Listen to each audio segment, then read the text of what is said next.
5 surprising ways music can be bad for you. It's hard to assert the case that music is detrimental to youth anymore. From Elvis to gangsta rap and beyond, parents have sought to pin a litany of problems on our favorite pop stars.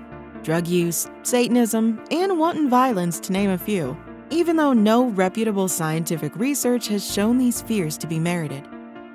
Number 5. Repetition, repetition, repetition. To say that pop music all sounds the same would be to repeat a refrain that has changed very little from generation to generation for decades.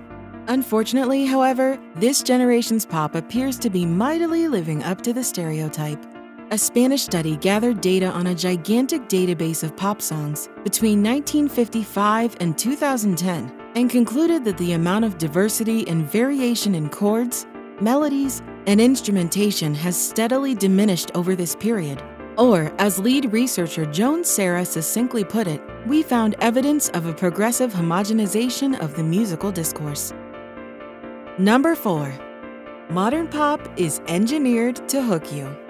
It's a not-so-well-kept secret that the vast majority of pop tunes over the last couple of decades have been written by a very, very small number of people.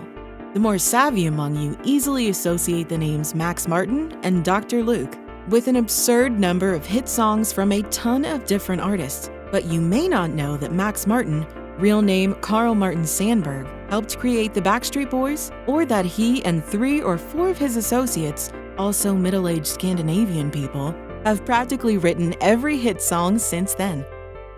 Number 3. Pop music might erode your creative intelligence. You may be aware of recent analysis showing that the average reading level of pop music lyrics has steadily declined in recent years to just below a 3rd grade level. Analyst Virgil Griffith helpfully chipped in with a chart showing the average SAT scores of popular music fans relative to who their favorite artists were. The combined results suggest what you must expect by now. Fans of pop music tend to be less creative and, oddly, less at ease with themselves than fans of genres with more musical variety. Number 2. Music can negatively affect your relationships. Sexual imagery in popular music and videos has long been ubiquitous, but the fact that teenagers like to listen to music and also like to have sex certainly doesn't suggest anything earth-shaking. A 2006 study of almost 1,500 teens found, however, that teens who heavily listen to music featuring such subject matter are more likely to start having sex earlier than those who do not, by a margin of almost 2 to 1. The study's authors found that the pervasive message in such music, that of studly, carefree men and subservient sex object women, is reinforced even if it isn't closely paid attention to, opining, "We think that it really lowers kids' inhibitions and makes them less thoughtful in terms of their decisions." Number 1. Songs about growing old might make you die sooner. In what must have been the single most depressing study of its kind to conduct, researchers from the Anglia Ruskin University in Cambridge, England, analyzed 76 songs that invoke the topic of aging.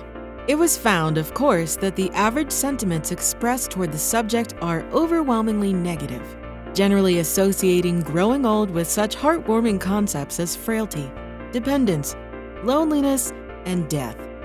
This prompted lead study author Jacinta Kelly to observe, "What we're trying to get across is that this kind of bitterness or hostility is promoted or conveyed, and it's not a trivial thing to explore. You can absorb negativity and it can have consequences for your health."